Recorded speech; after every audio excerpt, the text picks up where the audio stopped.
Okay, तो हम लोगों को जो है स्टार्ट करना है। लास्ट टाइम पे मैंने आपको थोड़ा बहुत ली चार्टेलियर प्रिंसिपल के बारे में बता दिया था। Effect of the concentration, effect of pressure and the effect of the temperature. Okay, pressure के रिस्पेक्ट में मैंने आपको बढ़िया से समझाया था और टेम्परेचर भी आपको बताया। टेम्परेचर में क्या बताया था बच्चों, अगर कोई रिएक्शन अगर एक्सोथर्मिक है, कहने का मतलब क्या बताया था जरा देखो।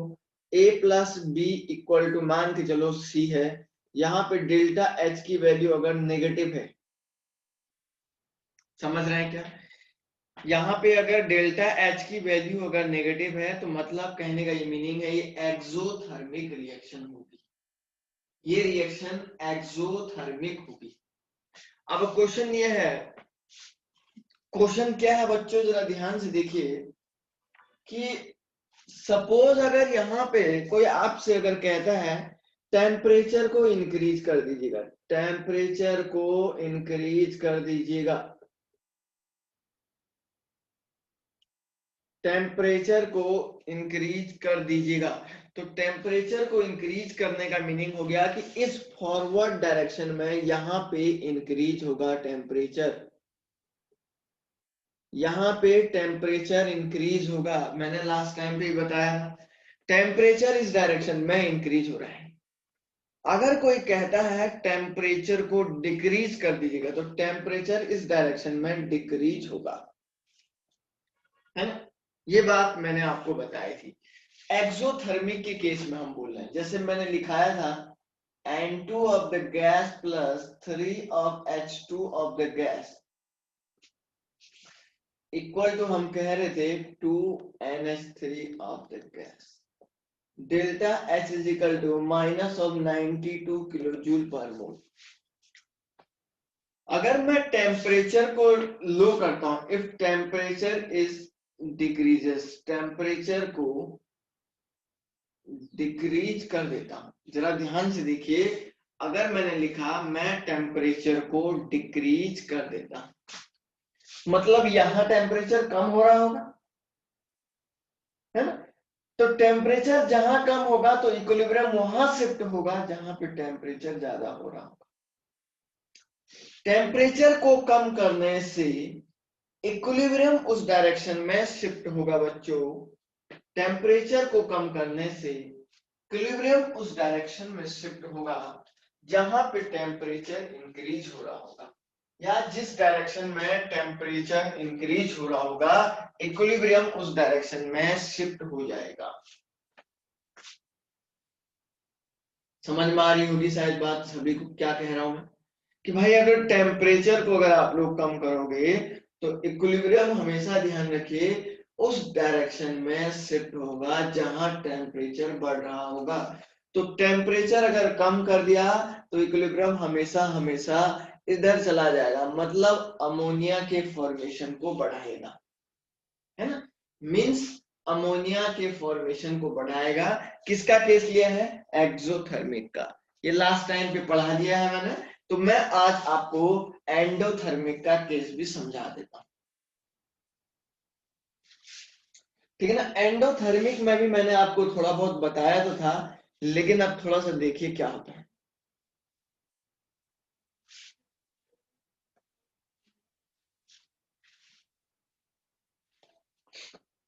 देखिए एंडोथर्मिक रिएक्शन, सपोज मैंने लिखा A plus B equal to C और यहाँ पे लिखा delta H is equal to positive, suppose, या इस रिएक्शन को ऐसे लिख सकता हूं A plus B equal to C और यहाँ पे कुछ अमाउंट ऑफ हीट लिख देता हूं। एंडो का मतलब यहाँ हीट बढ़ रही होगी, है ना?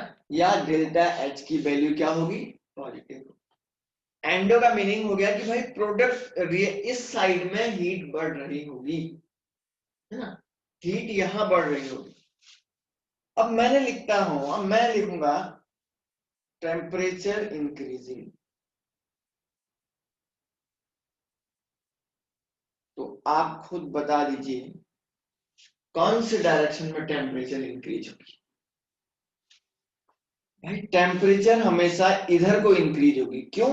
क्योंकि यहां सर हीट है, जहां गर्मी है तो वहां टेम्परेचर, जाहिर सी बात है जहां गर्मी है तो वहां जाहिर सी बात है कि टेम्परेचर बढ़ेगा भाई, और जहां ठंड है वहां टेम्परेचर कम है ना। तो जनरली टेम्परेचर अगर इंक्रीज हो रहा है तो ध्यान रखिए, तो टेम्परेचर इस डायरेक्शन में इंक्रीज हो रहा होगा, इधर को इंक्रीज हो रहा होगा, है ना। तो जब टेम्परेचर अगर इंक्रीज हो रहा होगा तो हमेशा इक्विलिब्रियम फॉरवर्ड डायरेक्शन को शिफ्ट होगा, है ना। तो मैं यहां पे लिख देता हूं इक्विलिब्रियम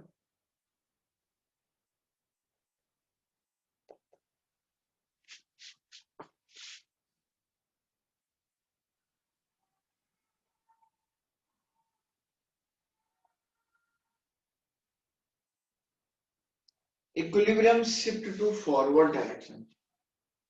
जब टेम्परेचर इंक्रीज हो रहा होगा बच्चों, तो हमेशा ध्यान रखिए, सबसे बड़ी और इंपॉर्टेंट बात बता रहा हूं कि इक्विलिब्रियम हमेशा फॉरवर्ड डायरेक्शन को शिफ्ट हो रहा होगा, है ना। अब मैं यहां पे लिख देता हूं टेम्परेचर डिक्रीजिंग।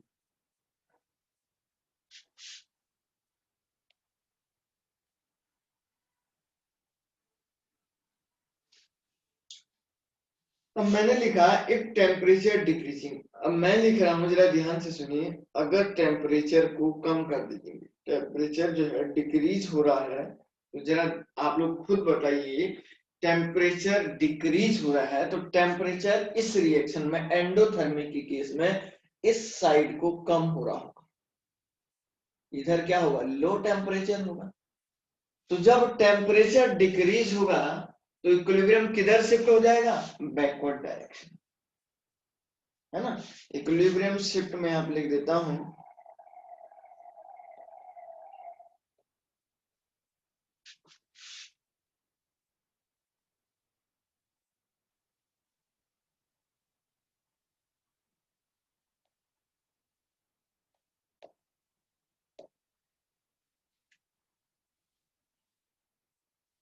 इक्विलिब्रियम हमेशा जो है बैकवर्ड डायरेक्शन में शिफ्ट हो जाएगा।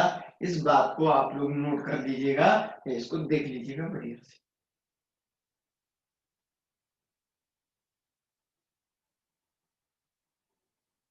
ठीक है, सबसे बड़ी और इंपॉर्टेंट बात यही बता रहा हूं मैं आप लोगों को। सपोज इस तरीके से कोई एक रिएक्शन होती है, N2O4 इक्वल टू, हम लोग लिखते हैं 2 ऑफ NO2, यहाँ पे डेल्टा H की value positive of 392 kilo joule per mole मैंने लिख लिया। तो मतलब ये एंडोथर्मिक रिएक्शन होगी, और एंडोथर्मिक रिएक्शन होगी तो टेम्परेचर को इंक्रीज करने पे, टेम्परेचर को इंक्रीज करने में, टेम्परेचर को इंक्रीज करने में इक्विलिब्रियम कहां शिफ्ट होगा, टेम्परेचर यहां बढ़ रहा होगा तो इक्विलिब्रियम फॉरवर्ड डायरेक्शन को शिफ्ट हो जाएगा।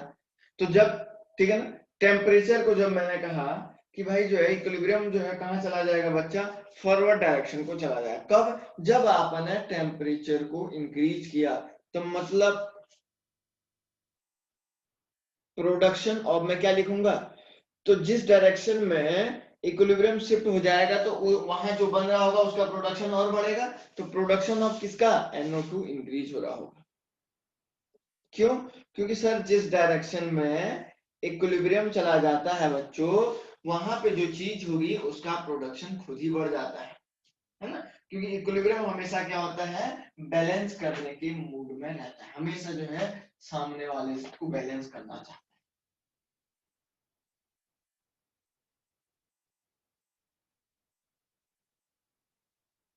ठीक है, कोई अगर बात है तो आप मुझसे पूछ सकते हैं, ठीक है ना, इसको सॉल्व भी कर सकते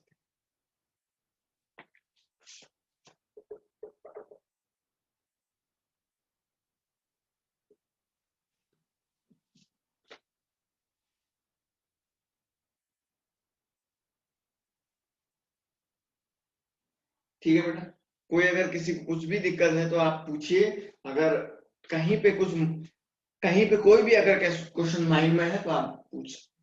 दोनों का केस बिल्कुल अलग अलग है, एक्सोथर्मिक का अलग केस है और एंडोथर्मिक का केस अलग है, क्योंकि एक्सो के केस में उधर साइड को हीट टेम्परेचर बढ़ता है और एंडो के केस में इधर साइड को टेम्परेचर बढ़ता है। तो जहां मैंने कहा भाई अगर आप किसी भी फैक्टर को बढ़ा रहे हैं तो इक्विलिब्रियम उस डायरेक्शन में शिफ्ट हो जाता है जहां वो फैक्टर कम हो रहा होगा। यही बात ली साटिली ने बोला था, इसको हम इंग्लिश में कहते हैं ली चैटलियर, ठीक है ना। तो इन्होंने इस बात को बताया था कि भाई जो है अगर कहीं पे आपने कोई फैक्टर कम कर दिया है तो इक्विलिब्रियम उस डायरेक्शन को चला जाएगा जिस डायरेक्शन में वो फैक्टर इंक्रीज हो रहा होगा।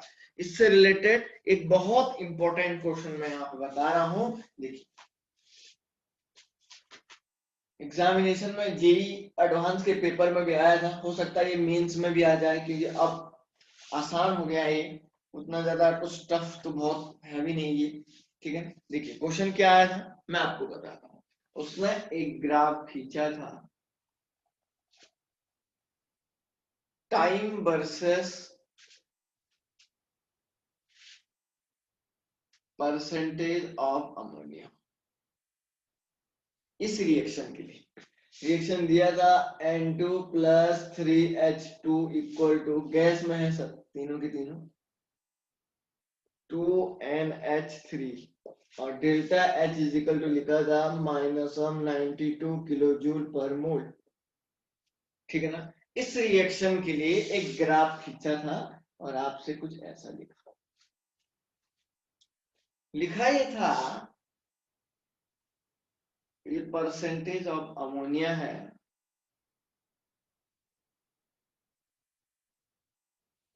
ये टेम्परेचर T1 है, ये टेम्परेचर T2 है, ये टेम्परेचर 3 है, और आपसे पूछा था order, increasing order of temperature. तो जरा बताइए इसको,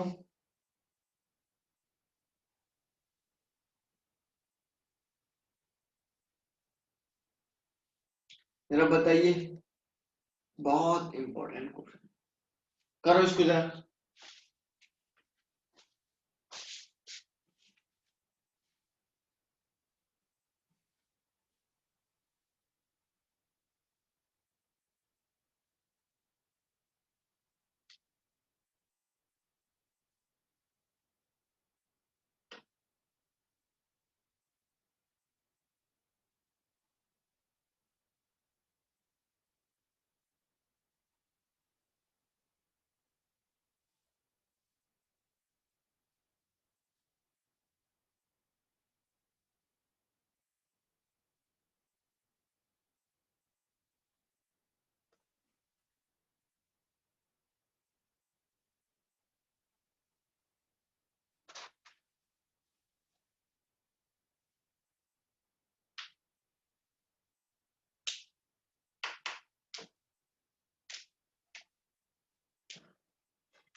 ओके, टेम्परेचर जो है वेरी वेरी गुड। ठीक है, चलिए भाई हम भी देख लेते हैं आंसर क्या होगा। चलिए देखते हैं इसमें आंसर क्या होगा। देखिए, जाहिर सी बात है कि मैंने आपको बताया है, इस रिएक्शन को जरा पहले ध्यान से देखो। ये रिएक्शन बताएगी टेम्परेचर कौन सा ज्यादा होगा। ये रिएक्शन आपको बताएगी बच्चों कि कौन सा टेम्परेचर सबसे ज्यादा होगा। तो देखो, अगर आप टेम्परेचर को इंक्रीज करते हैं तो टी इंक्रीज करते हैं। पहले इस ग्राफ में जरा देखिए, यहां से जैसे आप ऊपर को बढ़ोगे तो अमोनिया का प्रोडक्शन बढ़ेगा। यहां से जैसे आप ऊपर को बढ़ोगे तो परसेंटेज अमोनिया बढ़ेगा, तो प्रोडक्शन भी बढ़ेगा, जाहिर सी बात। अगर आपने टेम्परेचर को आपने इंक्रीज कर दिया, टेम्परेचर को बच्चों आपने अगर इंक्रीज कर दिया तो टेम्परेचर यहां रहेगा, है ना। तो टेम्परेचर यहां बढ़ रहा होगा, तो इक्विलिब्रियम इस डायरेक्शन में शिफ्ट होगा। तो इक्विलिब्रियम कहां चला जाएगा? इक्विलिब्रियम आप लिखेंगे बैकवर्ड चला जाएगा। तो जब बैकवर्ड चला जाएगा तो भाई इसका प्रोडक्शन तो होगा ही नहीं। अगर आपने टेम्परेचर को डिक्रीज कर दिया, टेम्परेचर डिक्रीज कर दिया, तो टेम्परेचर कहां डिक्रीज हो रहा होगा? यहाँ। तो इक्विलिब्रियम कहां चला जाएगा? जहां टेम्परेचर बढ़ रहा होगा उधर चला जाएगा, है ना। तो इक्विलिब्रियम उधर चला जाएगा, तो मतलब जब इधर जाएगा तो प्रोडक्शन ऑफ अमोनिया को क्या कर देगा? बढ़ा देगा, ठीक है ना। तो इक्विलिब्रियम कहां चला जाएगा? फॉरवर्ड डायरेक्शन को चला जाएगा। तो मतलब मोर अमोनिया क्या हो जाएगा? मोर NH3 प्रोड्यूस्ड। अमोनिया का जो प्रोडक्शन है वो ज्यादा से ज्यादा हो जाएगा। देख लीजिएगा, मैंने कहा अगर टेम्परेचर को अगर आप लोग डिक्रीज कर देते हो, टेम्परेचर को अगर आप लोग डिक्रीज कर देते हो बच्चों, तो इक्विलिब्रियम उधर चला जाएगा। तो टेम्परेचर यहाँ डिक्रीज हो रहा होगा, तो इक्विलिब्रियम कहाँ चला जाएगा? फॉरवर्ड डायरेक्शन को चला जाएगा। और जब फॉरवर्ड डायरेक्शन को इक्विलिब्रियम चला जाएगा तो आप बोलेंगे सर अमोनिया का प्रोडक्शन ज्यादा से ज्यादा होगा। यही तो है। तो मतलब कम टेम्परेचर होना जरूरी है। मतलब लो टेम्परेचर अगर करोगे तभी जो है अमोनिया क्या होगा? NH3 का क्या होगा? मोर प्रोडक्शन हो रहा होगा, ठीक है ना। अब देखो, सबसे ज्यादा अमोनिया किस पे मिल रहा है? इधर देखो, यहाँ ग्राफ में देखो, सबसे ज्यादा अमोनिया इधर मिल रहा है। देखो, इस पे मिल रहा है, इस ग्राफ पे मिल रहा है, उसके बाद इस वाले ग्राफ पे मिल रहा है, फिर इस पे मिल रहा है। तो जहां अमोनिया का प्रोडक्शन सबसे ज्यादा होगा, जहां अमोनिया का प्रोडक्शन सबसे ज्यादा होगा, वो टेम्परेचर सबसे क्या हो जाएगा? वो टेम्परेचर सबसे कम हो जाएगा। मतलब वो टेम्परेचर सबसे कम होगा। लो टेम्परेचर मोर अमोनिया लिखा है ना। तो जहां अमोनिया ज्यादा होगा वो टेम्परेचर कम होगा, है ना। तो मैं यहां पे लिखूंगा T1 इज सबसे कम हो जाएगा, फिर ना, फिर आपका बोलेंगे T2 हो जाएगा, फिर आप बोलेंगे sir T3। This is the correct order of the temperature. एक क्वेश्चन पूछा गया था एक ऐसा, तो आप इसको नोट कर लीजिएगा। जो लोग नहीं समझे हैं उनको एक बार और समझा सकता हूं, तो पूछ सकते हैं।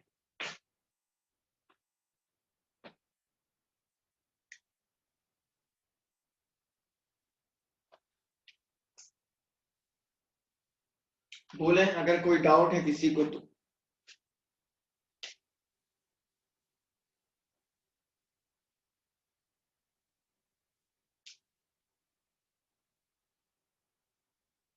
ठीक है ना, कर लोगे?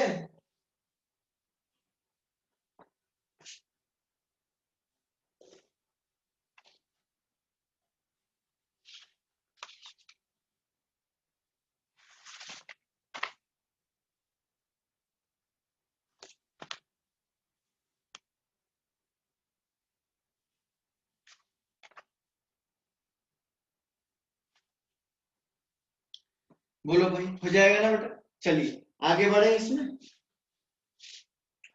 अब ली चार्टेलियर में हमारे पास नेक्स्ट क्या है? ये तो मैंने आप लोगों को लास्ट टाइम के लेक्चर को एक बार जो है फिर से कोरिलेट करवाया, क्योंकि लेक्चर क्या है लंबे दिनों बाद आता है तो थोड़ा सा दिक्कत है। तब भी कोई बात नहीं है, हमारे पास जो है ये वाला टर्म्स आपको बस यहीं पे जो है ये लास्ट टॉपिक है केमिकल का। हम फिर इक्विलिब्रियम का दूसरा टॉपिक पढ़ेंगे, पार्ट भी पढ़ेंगे इक्विलिब्रियम चैप्टर का है, जिसको हम लोग फिजिकल इक्विलिब्रियम बोल रहे हैं। तो देखिए क्या है, एडिशन ऑफ इनर्ट गैस। नहीं, सबसे पहले हम लोग लिखते हैं इफेक्ट ऑफ कैटलिस्ट।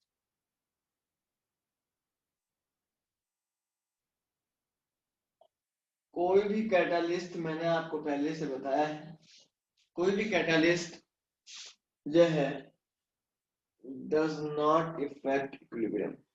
इक्विलिब्रियम को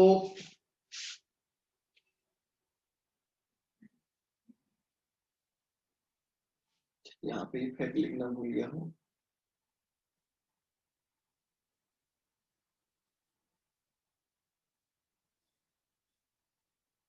ठीक है ना, इक्विलिब्रियम को अफेक्ट नहीं करती है कोई भी कैटलिस्ट। हम लोग सीधे पढ़ते हैं, नेक्स्ट पॉइंट है addition of inert gas.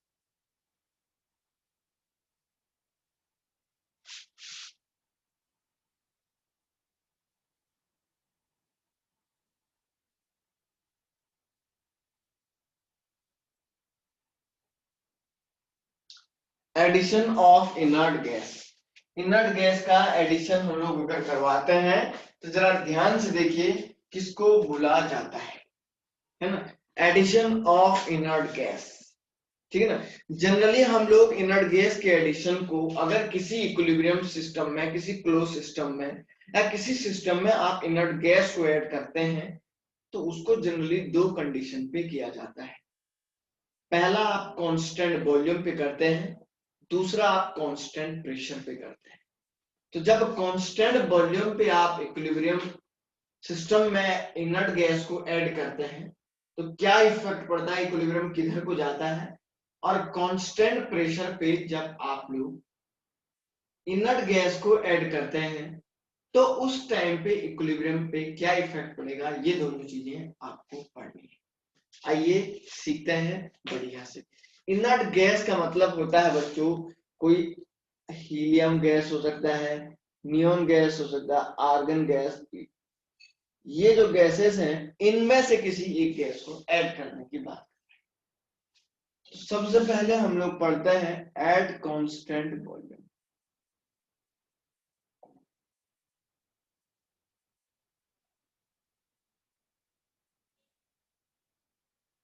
Constant volume पे इनर्ट गैस पे क्या इफेक्ट पड़ेगा, मैं डायरेक्टली पहले लिख देता हूं।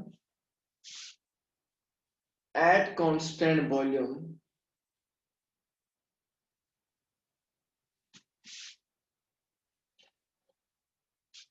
Addition of inert gas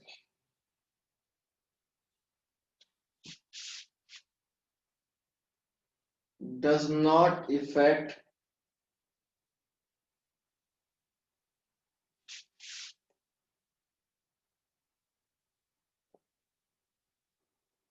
equilibrium. Equilibrium को इफेक्ट नहीं करते हैं, कब, कांस्टेंट वॉल्यूम पे। क्यों ऐसा होता है सर, आप एक बार समझें। देखो, सपोज बच्चों आप लोग बहुत अच्छे से जानते हैं ये कोई एक सिस्टम है, इसके अंदर आपने गैस को भरा हुआ है।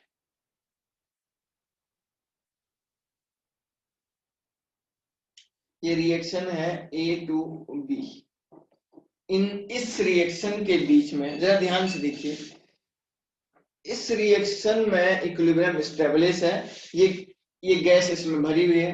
अब आप इसमें क्या करिए, देखिए वॉल्यूम आपने क्या कर दिया, बी आपने क्या कर दिया, कांस्टेंट कर दिया। ठीक है, अब मैं जरा इसका के निकालता हूं। के इजिकल टू क्या हो जाएगा, pressure of B divided by pressure of A. ऐसे ही तो होगा, पार्शियल प्रेशर होगा या नहीं होगा, आप बताओ यार। होगा बिल्कुल। ठीक है, अब देखो जरा, अगर आप ये पार्शियल प्रेशर निकाले हुए तो P I is equal to X I into P, मतलब एन ऑफ बी अपॉन क्या हो जाएगा, N of total into pressure. एक का ऐसे ही तो निकलेगा। ठीक है, अब सुनो, जब आप वॉल्यूम को कांस्टेंट कर दोगे, अब आप बिल्कुल यहां से ऐड करते रहिए। कौन सी गैस, इनर्ट गैस को ऐड करिए। इनर्ट गैस को जैसे जैसे ऐड करेंगे, वॉल्यूम नहीं कर बढ़ाओगे तो इसके अंदर क्या हो जाएगा, प्रेशर बढ़ता जाएगा। बढ़ेगा नहीं बढ़ेगा?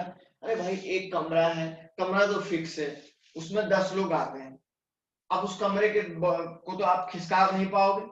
अब आप उसमें 100 लोग भर रहे हो तो प्रेशर बढ़ जाएगा ना, अंदर चिपक चिपक के बैठोगे, बिल्कुल चिपक चिपक के बैठोगे, प्रेशर तो बढ़ेगा ही, जाहिर सी बात है। और जब प्रेशर बढ़ेगा, इधर देखो, जब प्रेशर बढ़ेगा तो PV is equal to NRT, और P is directly proportional to N. अरे जब प्रेशर बढ़ेगा, प्रेशर अगर इंक्रीज होगा तो नंबर ऑफ मोल भी क्या हो जाएगा, इंक्रीज होगा। सर जब आपने इतने सारी गैस इसमें भर दी, उसके अंदर बहुत भीड़ लगी और बहुत प्रेशर बढ़ गया, तो पी जब इंक्रीज हो गया है बच्चों, तो इनका नंबर ऑफ मोल भी क्या हो जाएगा, इंक्रीज। दोनों इक्वल अमाउंट में बढ़ते जाएंगे ना, बिल्कुल, ये आपको समझ में आ गया। तो इधर देखो, तो देखो, अब देखो नंबर ऑफ मोल भी क्या हो रहा है, देखो इधर देखो। अब मैंने कहा अब केपी निकाल रहे हैं, तो केपी निकाल रहे हैं, तो आपने देखा बच्चों यहाँ पे देखिए, नंबर ऑफ मोल भी क्या हो रहा है, इंक्रीज हो रहा है, ठीक है ना। मतलब ऐसा लिखिए, एन अपॉन एन टी भी बढ़ेगा ही, बिल्कुल बढ़ेगा एन टी, और प्रेशर भी क्या होगा, इंक्रीज होगा। मतलब अगर एक ये बढ़ेगा तो एक ये भी बढ़ेगा, है ना। तो मैं ऐसे लिख सकता हूँ ना, तो देखो जरा, जितना ये बढ़ेगा उतना ये भी बढ़ेगा, तो केपी इज इक्वल टू, आपने क्या बोला भाई, पी ऑफ बी, तो पी ऑफ बी क्या हो जाएगा, N into P of the T upon N T, और ये भी क्या हो जाएगा, N into P divided by N T, N A N B, और ये एन टी हो गया। तो उतना ही एन बढ़ेगा, उतना ही एन बढ़ेगा, उतना ही ये भी बढ़ेगा, बढ़ेगा नहीं बढ़ेगा, और उतना ही ये भी तो बढ़ेगा। तो दोनों एक दूसरे से कैंसिल हो जाएंगे, तो क्या हो जाएगा, बिल्कुल कोई चेंज आएगा क्या, कोई चेंज आएगा क्या? जितना आप ऊपर बढ़ाएंगे उतना ये भी बढ़ेगा, बराबर बढ़ेगा। जब बराबर बढ़ेगा तो कोई चेंज ही नहीं है। अगर ये एक बढ़ेगा तो ये भी एक बढ़ेगा, ये दो बढ़ेगा तो ये भी दो बढ़ेगा, ये 10 बढ़ेगा तो भी 10। तो क्या इक्विलिब्रियम कांस्टेंट पे कोई चेंज आएगा क्या, आप बताइए खुद। समझ में आ गया बेटा, से यस और नो?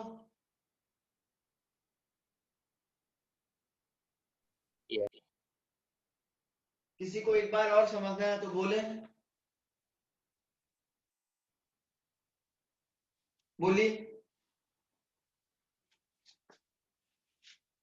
ठीक है ना। मैं एक बार और जैसे बता रहा हूं, देखिए, प्रेशर बढ़ गया तो सर नंबर ऑफ मोल भी ऑलरेडी, जाहिर सी बात है सर, बढ़ जाएगा।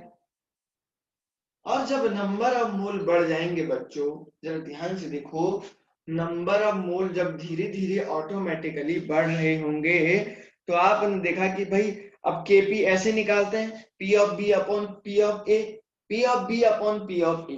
तो पी ऑफ बी क्या हो जाएगा, नंबर ऑफ मोल, और प्रेशर, अब प्रेशर भी उतना ही बढ़ा, प्रेशर को 2 करिए तो ये मोल भी 2 बढ़ जाएगा। तो इससे, तो अब केपी तो ऐसे लिखते हैं, तो अगर ये 2 बढ़ा तो ये भी 2 बढ़ जाएगा, 4 बढ़ेगा तो ये भी 4 बढ़ेगा, तो दोनों से कैंसिल कर दो। क्या इक्विलिब्रियम पे कोई इफेक्ट पड़ेगा क्या? इसलिए मैंने ये लाइन लिखी है, equilibrium does not. Are you getting, are you getting? Yes sir. Note करिए इसको, स्क्रीनशॉट ले लीजिएगा। मैंने जो बताया है ये थोड़ा सा ध्यान रखना है, ये बड़ी अजीब बात है नहीं। अब देखो भाई, अब कांस्टेंट प्रेशर पे पढ़ते हैं।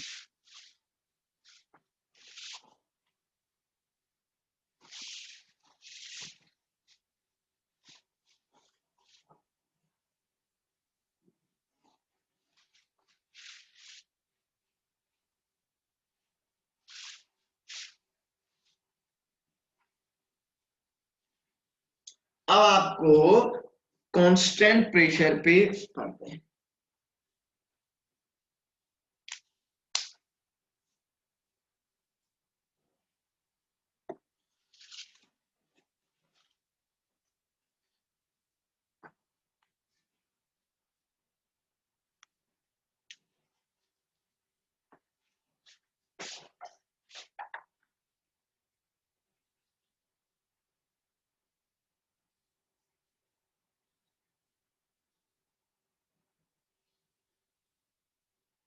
एट कांस्टेंट प्रेशर, तो मैं यहाँ पे लिखता हूं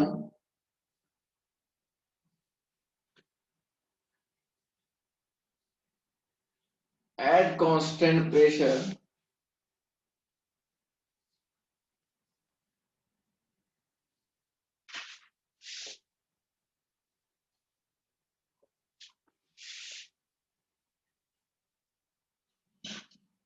number of mole increases.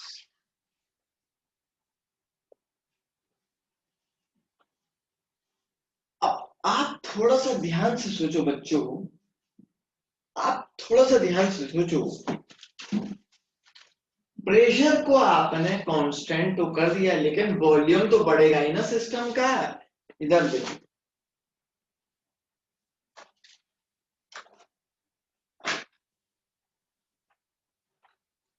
अब ये आपने गैस भरी हुई है,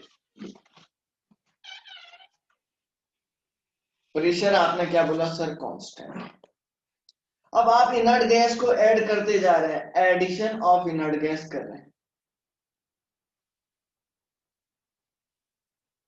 एडिशन ऑफ इनर्ट गैस कर रहे हैं। इवन प्रेशर तो कम है, कांस्टेंट हो गया, लेकिन सर ये तो खिसक जाएगा ना।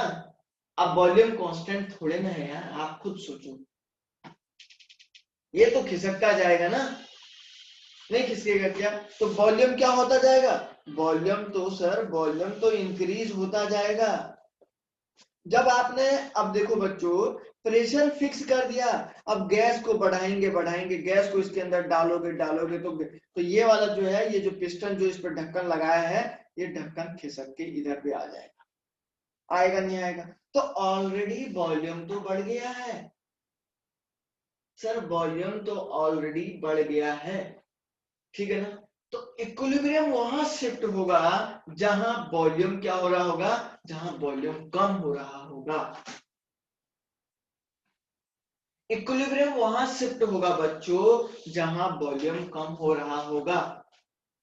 नहीं आया समझ में? क्या मैंने आपको क्या बोला, जरा ध्यान से देखिए, ठीक है ना? मैंने आपको बोला, अगर आपने इस वॉल्यूम को फिक्स कर दिया और आप गैस को भरते जा रहे हैं भरते जा रहे हैं भरते जा रहे हैं, लेकिन सॉरी इस प्रेशर को फिक्स कर दिया गैस को, तो प्रेशर तो फिक्स है, वॉल्यूम तो आपने फिक्स किया, क्या वॉल्यूम आपने कहा किया बेटा फिक्स, तो ये खिसक के ऊपर आ जाएगा, वॉल्यूम ऑब्वियसली बढ़ जाएगा, प्रेशर पे कोई इफेक्ट नहीं पड़ेगा जब कांस्टेंट किया। तो जब वॉल्यूम, जब प्रेशर कांस्टेंट था तो वॉल्यूम बढ़ गया है, जब प्रेशर कांस्टेंट था तो वॉल्यूम बढ़ गया है, ध्यान से सुनो, जब प्रेशर कांस्टेंट था तो वॉल्यूम बढ़ गया है, जरा ध्यान से सुनो, कान खोल के सुनो बच्चों।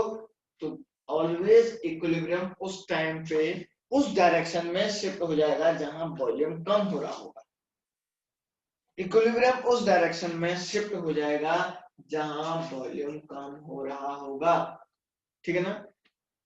तो मैं यहां पे लिखता हूं,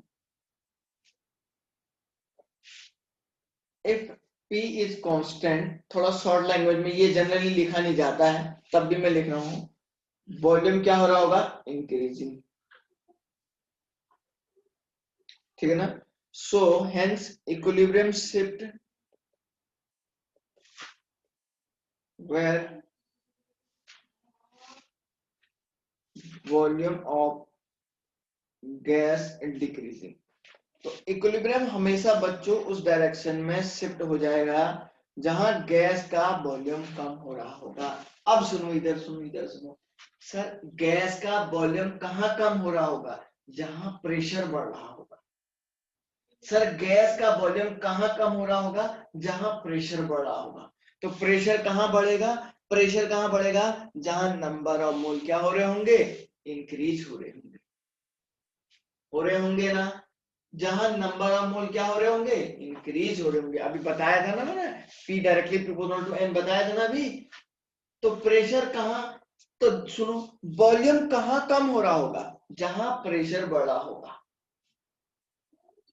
ठीक है ना? मैं यहां पे लिख देता हूं, थोड़ा इसको ट्रिकी मेथड में लिखिए, वॉल्यूम अपॉन प्रेशर, ठीक है ना? और pressure directly proportional to N। तो प्रेशर कहां बढ़ रहा होगा बच्चा पार्टी, जहां नंबर ऑफ मोल इंक्रीज हो रहा होगा। तो इक्विलिब्रियम उस डायरेक्शन में शिफ्ट होगा जहां पे नंबर ऑफ मोल इंक्रीज हो रहे होंगे। क्यों? क्योंकि सर वहां पे प्रेशर क्या हो रहा है, इंक्रीज हो रहा है। क्यों? क्योंकि सर वहां पे प्रेशर क्या हो रहा है, इंक्रीज हो रहा है। अब सुनिएगा,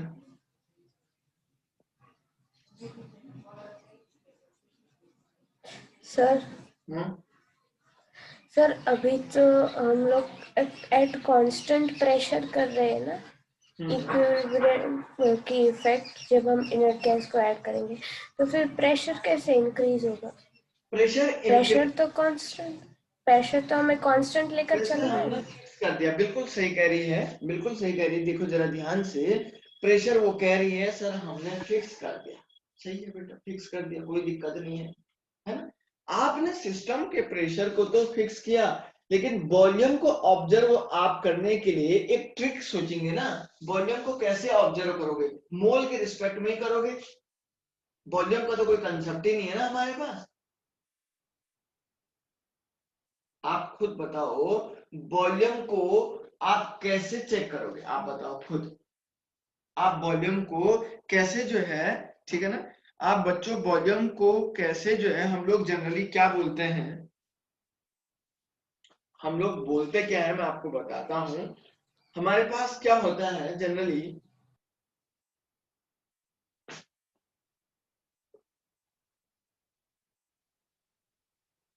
एन अपॉन बी एक टर्म होता है जिसको आप लोग कॉन्सेंट्रेशन बोलते हैं, ठीक है ना। अब बोला क्या जाता है, मैं आपको एक सिंपल लैंग्वेज में बताता हूं, थोड़ा सुनिए, जरा ध्यान से सुनिए।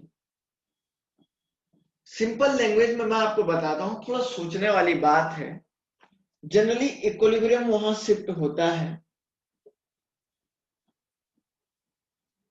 शिफ्ट वहां होता है, ठीक है ना, जहां पे एन अपॉन बी वाला ओवरऑल मोल पर वॉल्यूम डिक्रीज होता है। इक्विलिब्रियम वहां शिफ्ट होता है जहां नंबर ऑफ मोल पर वॉल्यूम डिक्रीज होता है, नंबर ऑफ मोल पर वॉल्यूम डिक्रीज होता है।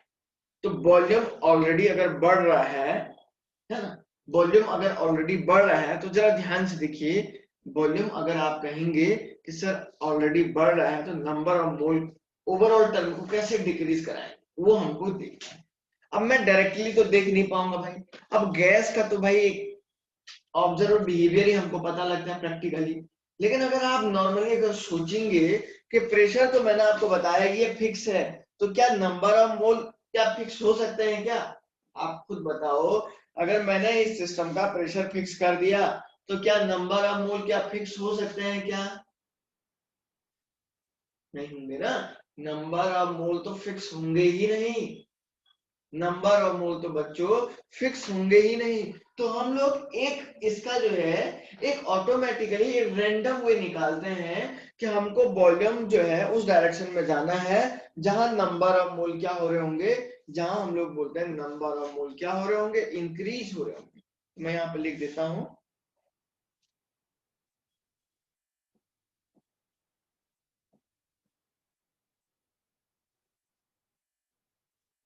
मैंने लिखा है अगर प्रेशर कांस्टेंट है तो वॉल्यूम इज इंक्रीजिंग,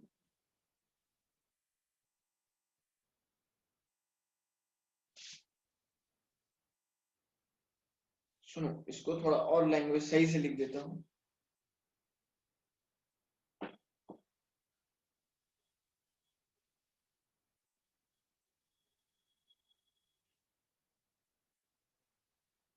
लो, या मैंने लिख दिया, अगर आपको बोला प्रेशर कांस्टेंट है, वॉल्यूम अगर इंक्रीज हो रहा है, तो इक्विलिब्रियम हमेशा शिफ्ट उस डायरेक्शन को होगा जहां पे नंबर ऑफ मोल क्या हो रहे होंगे, इंक्रीज हो रहे होंगे। अब एक्चुअली हम लोग इसका क्या करते हैं, एक अल्टरनेट वे मेथड निकालते हैं, क्योंकि प्रेशर तो कांस्टेंट है भाई। अब हमको जो है मोल के रिस्पेक्ट से ही पता लगेगा, तो हमको जो है इक्विलिब्रियम जनरली उस डायरेक्शन को शिफ्ट होता है जहां हम लोग बोलते हैं नंबर ऑफ मोल इंक्रीज हो रहे होंगे, ठीक है ना। समझ में आ रही बात क्या? क्योंकि प्रेशर तो बिल्कुल कांस्टेंट होगा, ये आपने सही कहा कि सर प्रेशर तो कांस्टेंट ही है, लेकिन हमको एक अल्टरनेट वे निकालना पड़ेगा, तभी तो हमको समझ में आएगा कि सर हमको जो है इक्विलिब्रियम किस डायरेक्शन में शिफ्ट कराना है। तो इक्विलिब्रियम हमेशा उसी डायरेक्शन में शिफ्ट कराना है, क्योंकि जहां पे क्या हो जाएगा, नंबर ऑफ मोल इंक्रीज हो। आई बात समझ में? से यस और नो? नहीं तो इसको फिर और एक बार और समझाते हैं, बोलो। Yes sir. सर लेकिन आप एक दो एग्जांपल्स करवाइए ना एट कांस्टेंट प्रेशर के। ओके, एक मिनट एग्जांपल करवाते हैं।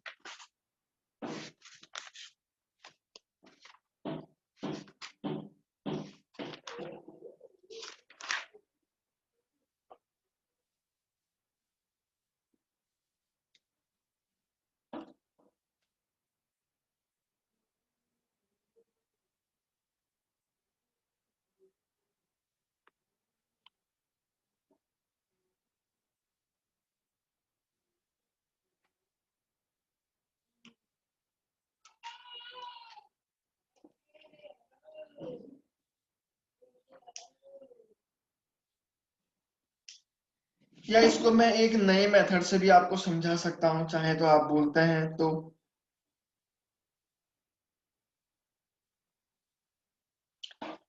एक ही जैसा हो, चाहे आप इससे करो या उससे करो।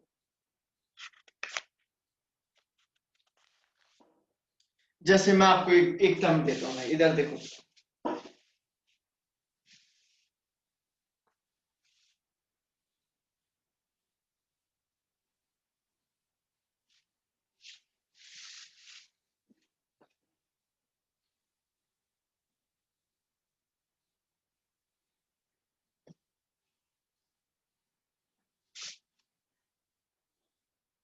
PCl5 equal to PCl3 plus Cl।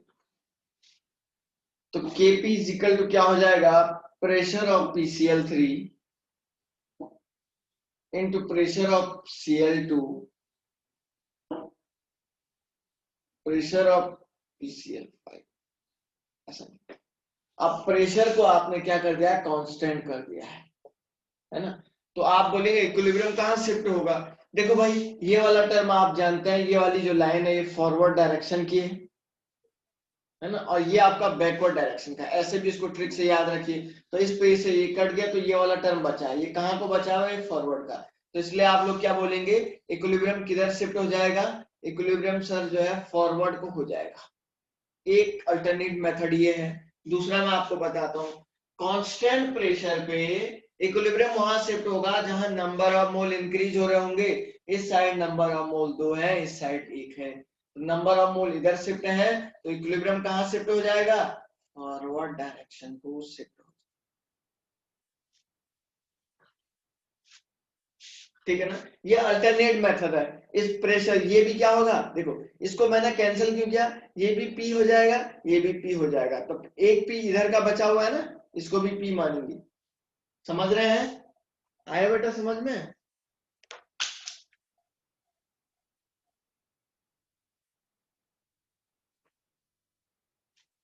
ये नहीं आया तो चलो कोई बात नहीं, एक और इक्वेशन देखिए, एक और इक्वेशन देखिए कैसे करते हैं। एक और नया टर्म बताता हूं मैं।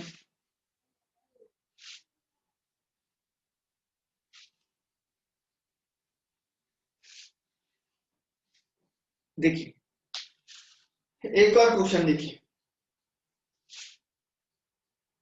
N2 plus 3H2 equal to, मैंने कहा 2NH3। Kp लिखता हूं,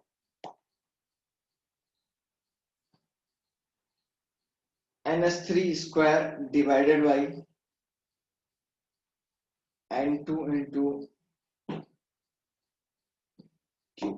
लिख दिया। सुनो इधर, इधर सुनो, इसको ऐसे याद रखो। ये वाला टर्म सर अगर इधर बच रहा है तो ये फॉरवर्ड को है, अगर इधर बचेगा तो ये फॉरवर्ड के लिए, अगर नीचे रहेगा तो ये बैकवर्ड का है। ये तो आप लोगों को पता है भाई, क्वेश्चन से ही पता लग रहा है। कांस्टेंट प्रेशर की बात कर रहा हूं। तो देखो ऊपर क्या हो जाएगा, पी स्क्वायर, इसका भी पी, नीचे का भी पी, तो पी कितना हो जाएगा, P4 हो जाएगा। होगा या नहीं होगा आप खुद बताओ। P2 इंटू 2 भी लिख लो, हो गया। आई बात समझ में, P से एक कैंसिल कर दो, क्या बचा 1/P स्क्वायर। कौन सी डायरेक्शन में बचा, ठीक है ना।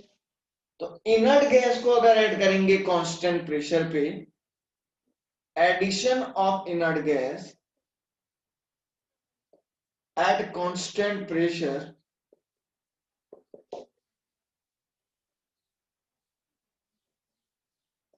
Equilibrium shift backward direction. Equilibrium कौन सी डायरेक्शन को आ जाएगा बच्चा? बैकवर्ड डायरेक्शन को शिफ्ट होगा। अब सुनो सुनो एक बात और, अभी मैंने आपको क्या बताया कि भाई कांस्टेंट प्रेशर पे इक्विलिब्रियम वहां चला जाएगा जहां नंबर ऑफ मोल क्या हो रहे होंगे? इंक्रीज हो रहे होंगे। बोला था ना दूसरा मेथड। इधर नंबर ऑफ मोल कितना है बच्चा पार्टी? 4। इधर कितना है बच्चा party? 2।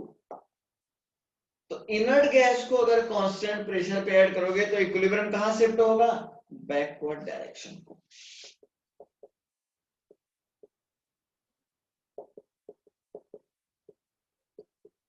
Backward direction. Equilibrium shift कहां हो जाएगा? बैकवर्ड डायरेक्शन को होगा। क्या दोनों का आंसर बिल्कुल सेम है? से यस और नो? Yes yes sir. ठीक है ना। Hello, yes, just I am busy, call you later. Yes.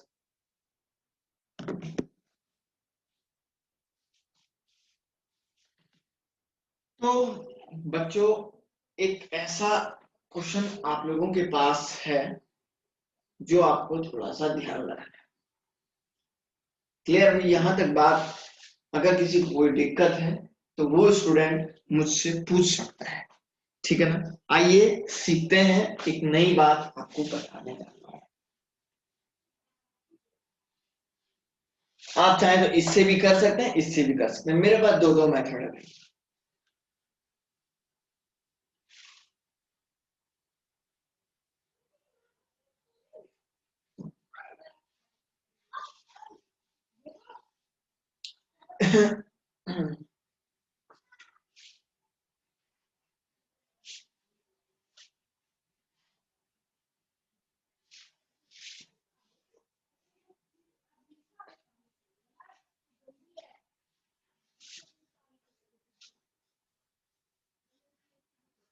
चलिए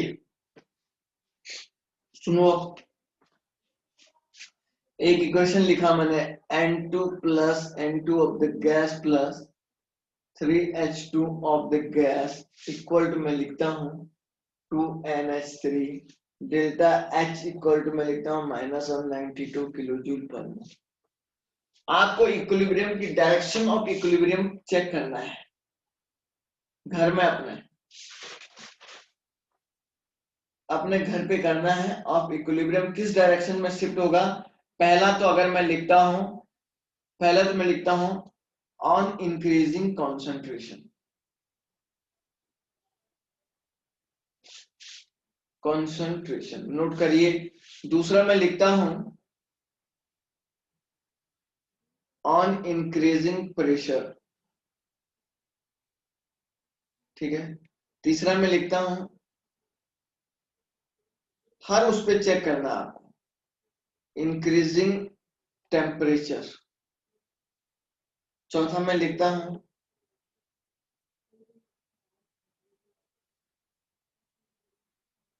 ऑन एडिंग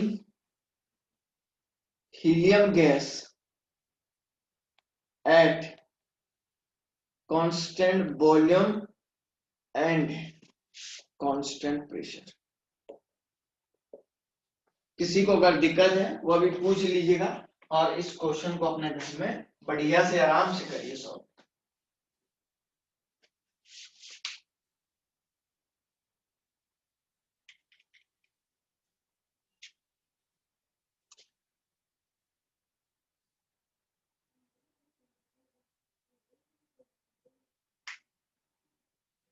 ठीक है ना।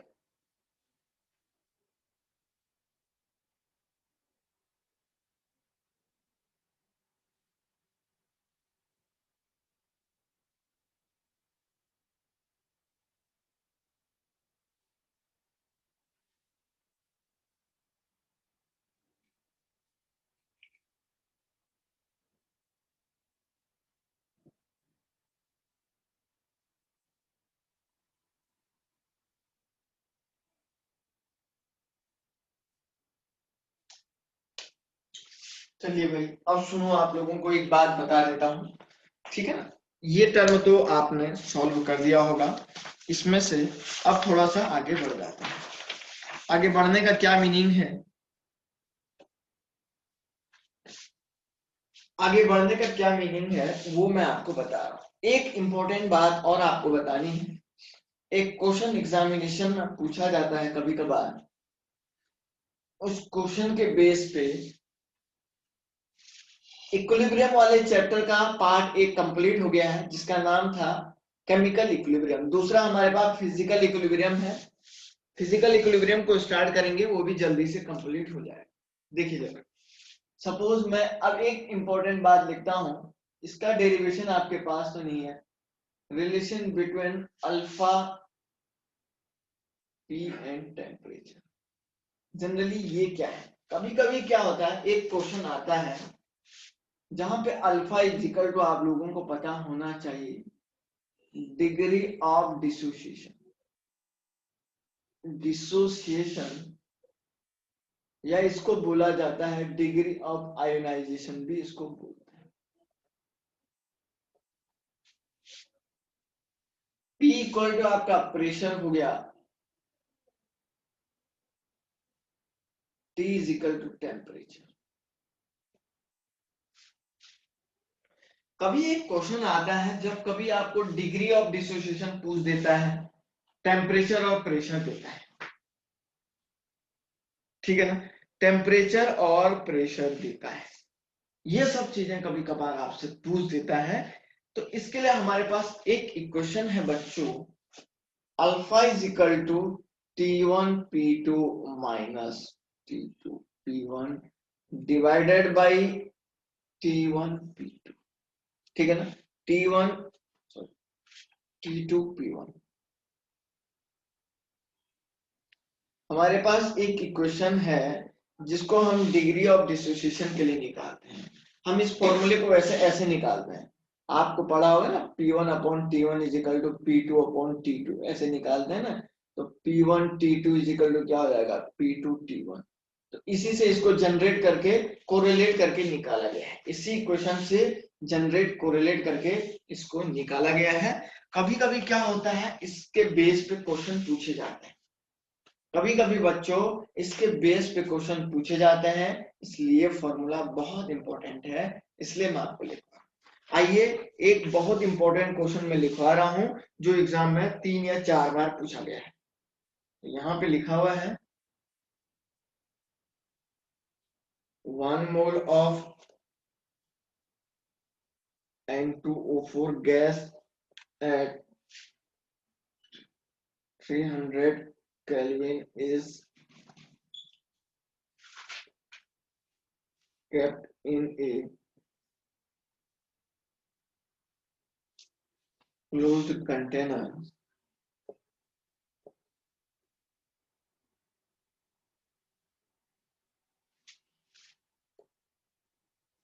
under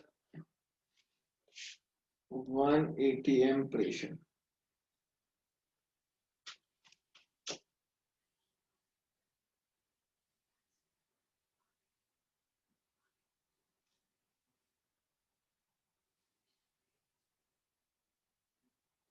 It is heated to 600 Kelvin temperature when 20% by mass of N2O4 gas decomposed to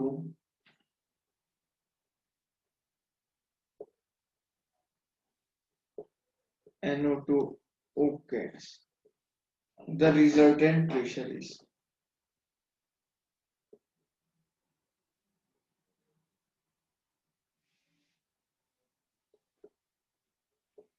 resultant pressure क्या होगा, देखिए जरा ध्यान से।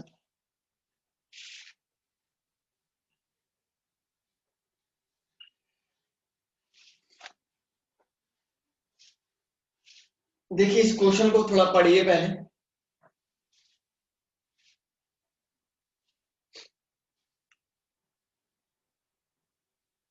उसने आपको ये बोला है ये बताया गया है बच्चों आपको 1 mole of N2O4 gas at 300 Kelvin is kept in a closed container under 1 atm pressure. It is heated to 600 when 20% by mass of N2O4 decompose to NO2. मतलब 20% N2O4 गैस जो है डिकम्पोज हो रही है NO2 गैस में। इसको balance कर लो, कोई दिक्कत नहीं। इसका कितना 20%, 20% डिसोशिएट हो रही है, मतलब अल्फा इजिकल टू कितना होगा 20/100, 0.2। रिजल्टेंट प्रेशर निकालना है, मतलब you have to find out the value of the final pressure. First one is the temperature, this is the T1 कितना दिया है 300 केल्विन। ये क्वेश्चन नहीं तो आसान नहीं है, ये क्वेश्चन बहुत टफ है।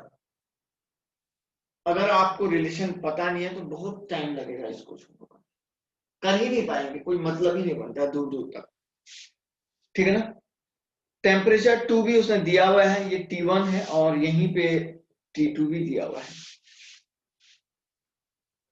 600 केल्विन। क्या उसने प्रेशर दिया हुआ है क्या 1 atm लिखा हुआ है ना 1 atm, तो ये P1 क्या हो गया 1 atm। P2 कितना है, P2 ही तो फाइंड आउट करना है सर, ठीक है। तो देखिए फॉर्मूला देखिए T1P2 minus T2P1 divided by T2P1, देखिए फॉर्मूला यही है, देख लीजिएगा। तो T1P1 कितना है भाई, T1 300 इंटू P2 आपको फाइंड आउट करना है माइनस T2, T2 कितना है 600 into 1 divided by T2P1 into 1, और अल्फा इक्वल टू ऐसा लिख रहा हूं।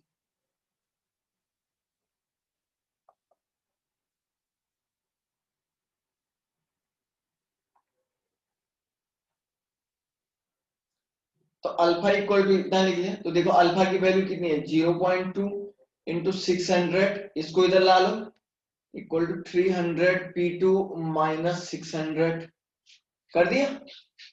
देखो बच्चा इधर देखिए, इधर जरा ध्यान से, ये हो जाएगा 120, ये आगे आएगा प्लस 600 इक्वल टू 300 P2, तो ये P2 इक्वल टू कितना हो जाएगा 720 डिवाइडेड बाई 300, से इसको कैंसिल कर दो और 6 से इसको कैंसिल करो,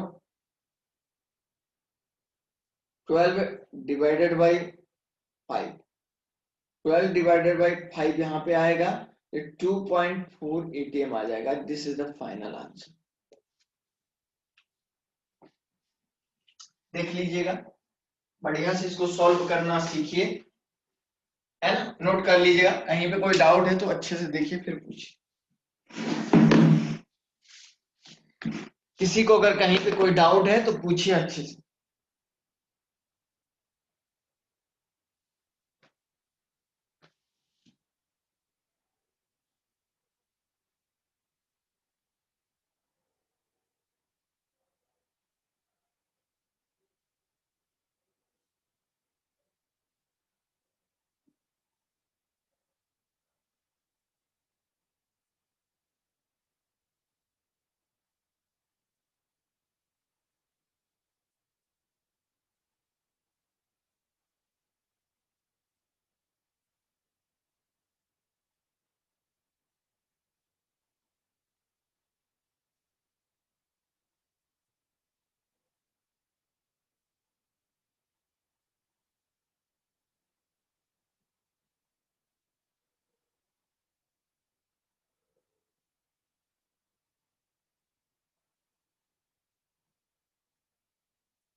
क्लियर है बेटा?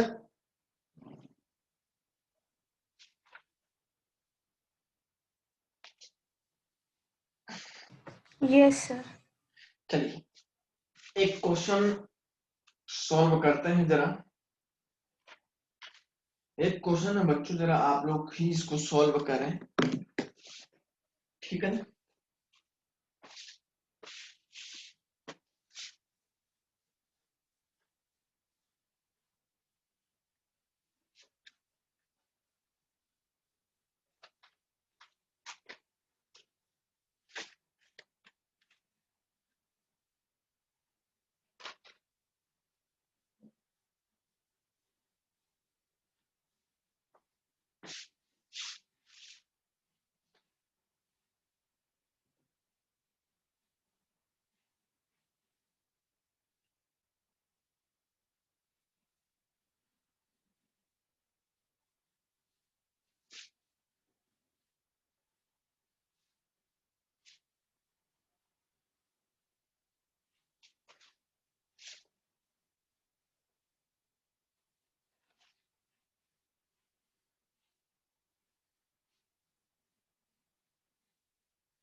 फॉर्मेशन कांस्टेंट ऑफ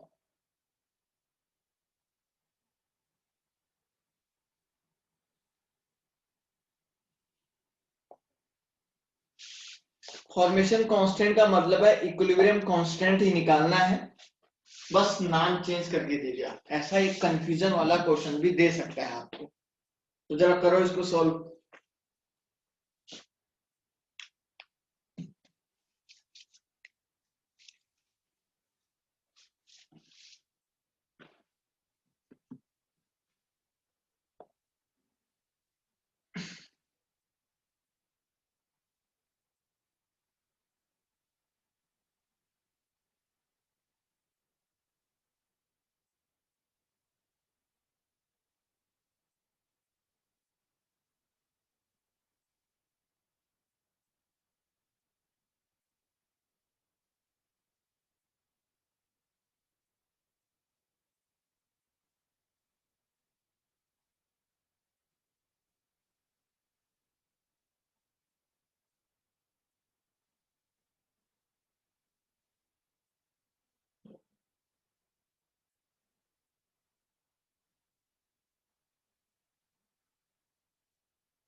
करो इसको जल्दी।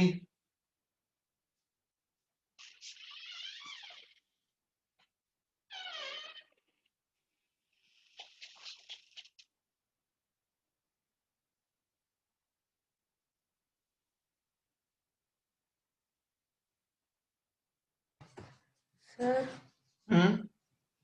सर क्वेश्चन नहीं समझ आया ठीक से। दो इक्वेशन दी है बच्चा, और उन दो इक्वेशन को कंबाइन करके इसका इक्विलिब्रियम कांस्टेंट निकालना है। ये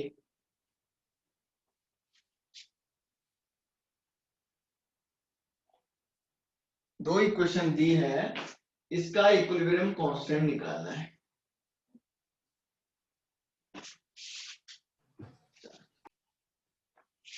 सही से नहीं दिख रहा है क्या?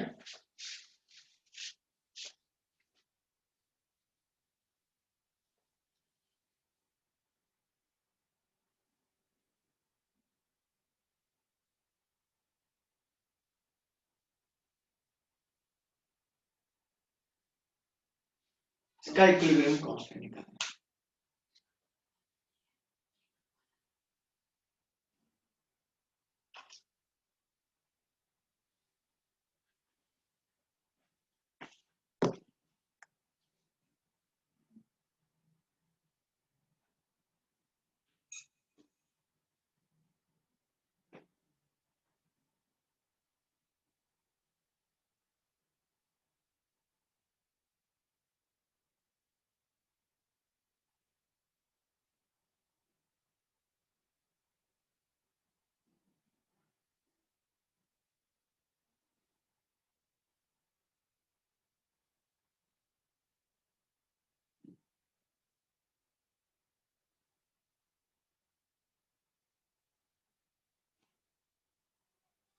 नहीं आया समझ में?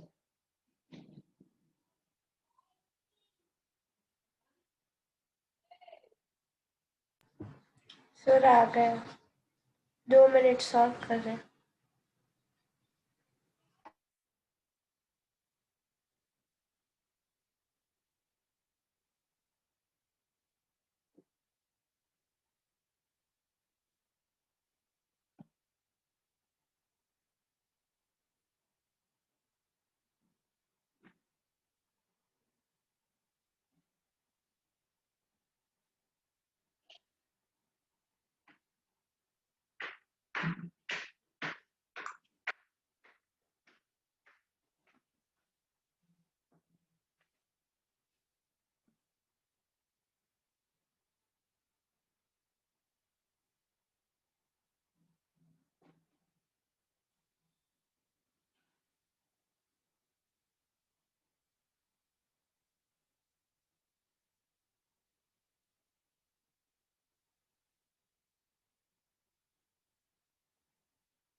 चलिए मैं ही करता हूँ।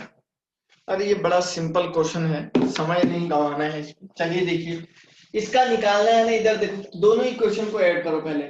ऐसे लिखो Ag plus NH3 equal to, आपने लिखा AgNH3 पॉजिटिव, ठीक है ना। और दूसरा क्या है, AgNH3 positive plus NH3 equal to क्या है, इधर देखो AgNH3 ट्रू पॉजिटिव, यही है क्या? ये K1 है, ये K2 है, ठीक है ना। देखो इसको कैंसिल करो, यहां से इसको कैंसिल करो, तो क्या बचा इधर देखो, Ag प्लस 2NH3 बचा है क्या? क्या बनेगा? यही तो बनेगा, AgNH3 टू। फॉर्मेशन का मतलब इसको बनाना है, तो ये बन गया ना, बन गया ना ये, तो k इज इक्वल टू क्या हो जाएगा, final k is equal to k1 into k2। बस आ गया समझ में। अरे जिसे नहीं आया है पूछ लो, एक बार और समझाऊं क्या किसी को, बेटा किसी को एक बार और समझना है क्या?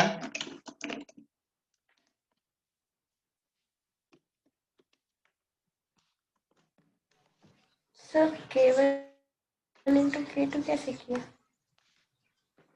फिर हम कांस्टेंट निकालना नहीं सिखाया था क्या? अगर दो इक्वेशन है तो तीसरे का कैसे सर निकालते हैं? मतलब कि फर्स्ट इक्वेशन में k1 is equals to AgNH3 positive upon Ag plus into NH3 वैसा करके। इन दोनों इक्वेशन को आपस में ऐड कर दो, ठीक है ना, मतलब माइनस कर दो एक हाँ दूसरे, सर वो समझ आ गया। इससे ये कैंसिल किया। तो मैंने नहीं बताया तीसरे इक्वेशन का इक्विलिब्रियम, जैसे चार इक्वेशन देते हैं तो लास्ट वाले का इक्विलिब्रियम कांस्टेंट कैसे निकालते हैं, k1 into k2 plus k into k3 ऐसे बताया था ना। Yes sir. वही तो मेथड अप्लाई किया है, बोलो। ओके सर समझ आ गया। और किसी को कोई बात?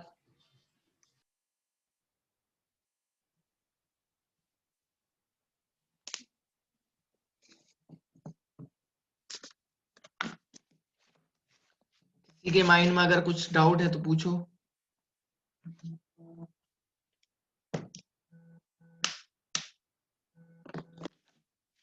ठीक है ना, चलिए ठीक है बच्चों, रखते हैं, कल आपका क्लास नहीं होगा, फिर से हम लोग ट्यूसडे को लेते हैं क्लास।